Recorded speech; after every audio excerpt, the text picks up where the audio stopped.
So, we're here today with Crystal at Ceremony Bridal Studios.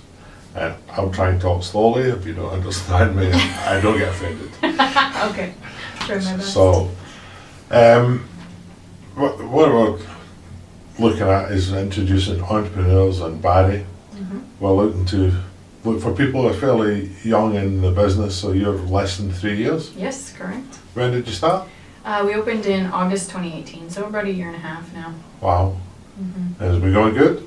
It's going well, yeah, considering it's still pretty new, but Yeah. can't complain. Okay, so I'm just going to ask you some questions, Sure, and hopefully you'll give inspiration to other entrepreneurs. hopefully. Yeah. So that was first question. What made you want to open a bridal studio? Or did you just wake up one morning and think, whoa, I've got an idea, or how did it form? Well, it's not my first bridal shop, so I opened this one because I've been in the business for about 8 years, but originally I had a bridal shop in Newmarket about 8 years ago now, and that one I would say I opened kind of on a whim. I can't remember, but for a long time I always wanted to own a bridal shop. I loved fashion, I loved wedding dresses, and I really just did it on a whim. This time around, I did it because I know the business. After I owned that shop, I worked for a bridal designer for about 5 years, doing kind of wholesale and traveling all over the world, and just really got to know the industry. So here I am again, round two. Why Barrie then? Well, I moved to Barrie, not for work-related reasons, just for lifestyle-related reasons. So that's part of the reason I closed my first shop, is because we moved up here and kind of fell in love with it. So I just wanted to have something close to home. Well, nice. Well, Barrie's a great place. It really is. So you just answered the second question. Oh, great. Was this your first business? Did you do anything before bridal? When you were younger? No, I've never, that was my first entrepreneurial venture. I worked in the public sector before that. Oh, So, doing what? so my background is actually in engineering. So I worked, I worked for a consulting engineering firm, and then at York Region for water wastewater treatment. Yeah, so quite different. It's a big leap. Super different. And then I went and I got my MBA, and when I came back from my getting my MBA, I got in England, and when I came back it was like 2008, worst possible time in history to get a job. So I did go back to York, but then I ventured out on my own into entrepreneurship around that time. You were in England? I was in England, yeah. I went to University of Warwick. Oh yeah, nice. Sorry, I'm obviously Yes. from the UK. Yes, obviously. I love it over there. But I'm not English. Okay, so if you have to describe your business in 3 to 8 words, what would you say? Oh, brother.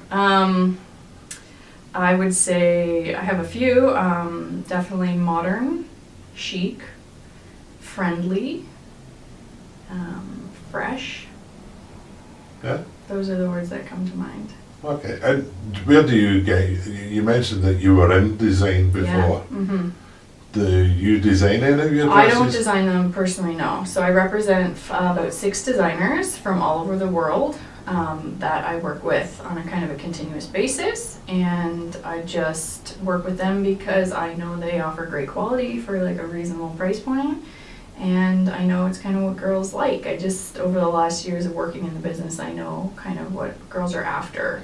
Okay, so do you have any Canadian suppliers? I do. Yeah, I have a Canadian supplier. Her name is Liz Simon, and she works out of Calgary, Okay, and she's fantastic. so do you have to travel to all these places, or do you do most of it through Skype? Or? Well, so twice a year there's what we call bridal market, where we go and we buy that season's new inventory. So it's either New York or Chicago every year, and so we go spring and fall. And that's like all the designers go, they show their new collections, and all the stores go to buy. Okay. Yeah. Oh, so you're a jet setter, you'll get air miles. Yeah, not as much as I used to be in my last position, but I still travel a little bit here and there, yeah. So when you first started, I don't know if we'll talk about Newmarket here. I know from my own experience, it's tough to get started. What was the challenges that you found? So many. Any entrepreneur will know there's just so many. I just feel like, I mean, the number one challenge is financially to get started, to get the capital to invest in starting it up, especially in this business. It's a huge investment up front. You have to buy all the dresses. Some people think that the designers give them to you, and that's not the case. You have to buy every single one. So it's, that's obviously the first challenge, and just, the revenue just doesn't come pouring in right away.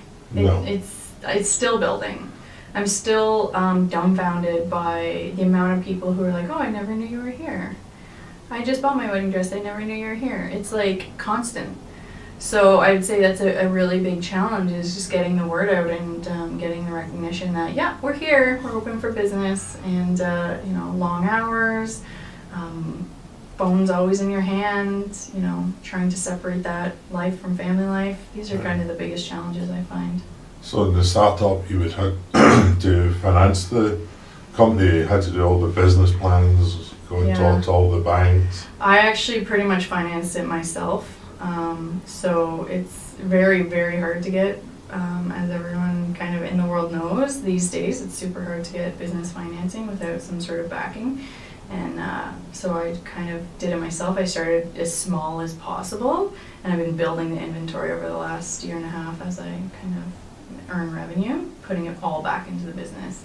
Yeah, cash flow must be really important for. It's so important, and it's very tough. Because the designers, they want you to constantly be buying and bringing in fresh designs. Well, it's a challenge, as you say, you're fresh, you want to be modern. Yeah. And designs changes. So. You got to keep moving forward. So, you're yourself mostly? Yes. And how many staff do you have? I have one girl that works with me part-time, kind of on a casual basis. Then that's just recent, but until a couple months ago, it's just me doing all the things. So it's been a lot. Do you think you need staff, or is it? I'm getting there. Yeah, I'm getting there for sure. I'm definitely hoping to continue to hire staff and keep growing and create jobs. That's like the goal. Yeah. For sure. If you weren't building your business, what would you be doing? Oh, if I wasn't building my business, I would probably still be working in the public sector, designing wastewater treatment plants. Yeah, I think that sounds more exciting, I'll be honest. Yeah, that is probably what I would actually be doing if I was not doing this. So, what do you find the most exciting, rewarding part of running your own business? Definitely the brides that I work with, like their feedback, getting incredible feedback and incredible reviews from the brides that do come. It never gets old. I mean, when I get just an email from a girl saying like what an incredible experience they had, or like how I really set myself apart, it just warms my heart, because as an entrepreneur you automatically are hard on yourself and always am thinking I should be doing this better, I should be doing that better, and then getting incredible feedback and realizing that you are kind of standing out, it's the best part. It's truly like it never, and I always tell girls like this, it's so incredible to hear this, because it's not easy.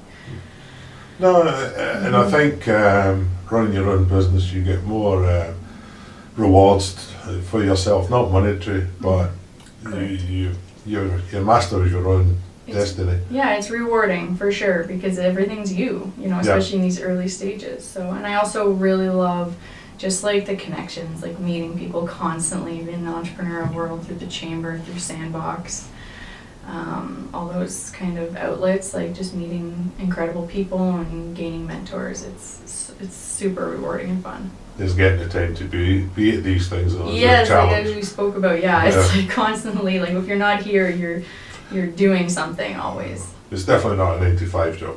Negative. No. What's your biggest worry about running your business? What keeps you up at night sometimes? So many things. Yeah, so many things. But I would say just being able to provide for my family.